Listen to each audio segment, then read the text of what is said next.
All right, team, we finished the shower. Everything. We got it sealed off. We got the corners taped. This is a custom shower for a different layout. But we installed this one as close to that as possible. We did have a few issues with the door because it wouldn't close, and we didn't have a reference with how to align the hinge system up here with this alignment because of the circumstance that I was working by myself and during the installation, and I didn't have this assembled, so I couldn't reference a point, and I didn't have a former diagram for the shower layout. So what I did was I put the hinges along the band, the water band down here, and it ended up being incorrect, so the door would only close to about this extent. So we reset the hinges, set it up, now the door closes, but there is a difference with how the magnetic strip interacts, and that's kind of circumstantial to this situation because we're installing it based on the glass was cut based on the old tile system. The tile thickness that we used is thicker than the tile that was here prior. Let me give you guys an example. So that's 1/4 inch tile.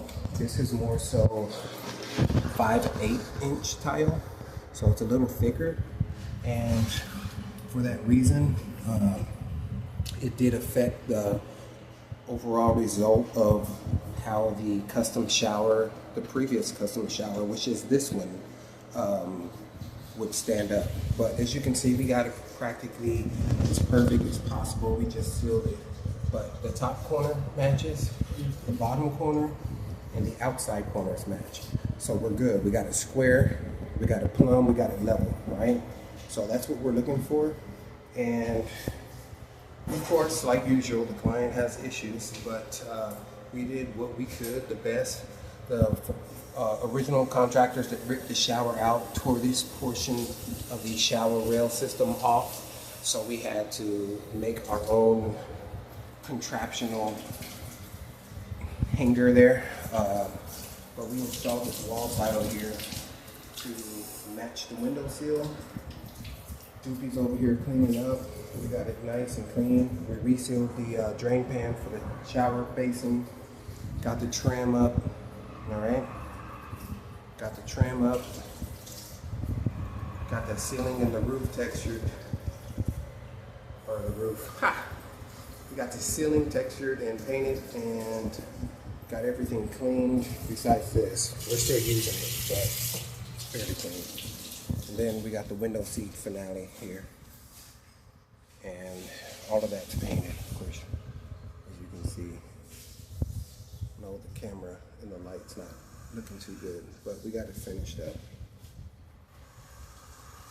We painted the trim, did the doors, cleaned up everything. Okay, so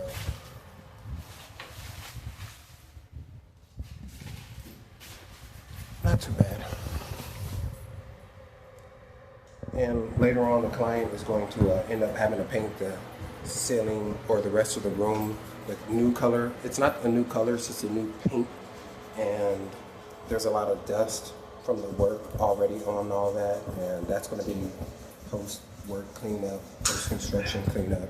But what we have done here is all one solid color except for the inset of the toilet area. As you can see the difference between the paints. This paint is water-based, and it's non-sealed, so if you rub it too hard, oils will come off. You can see that on the paint, and the paint itself will come off on the finger. But this paint here is a latex, so it does what it's supposed to do. It's got a little sheen to it. Works good.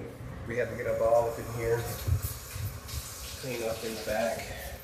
There's some residue, but I mean that's negligible because she's hiring a construction cleanup crew or having some family members come over and finish up everything, get the room back situated and all of that. So let us know if you like the results, guys. Stay tuned. Get ready for our next project. I think it's going to be solar panel installation, maybe some handyman work, who knows. But stay tuned, follow us, subscribe, like. Let us know in the comments what you think, okay? Peace out.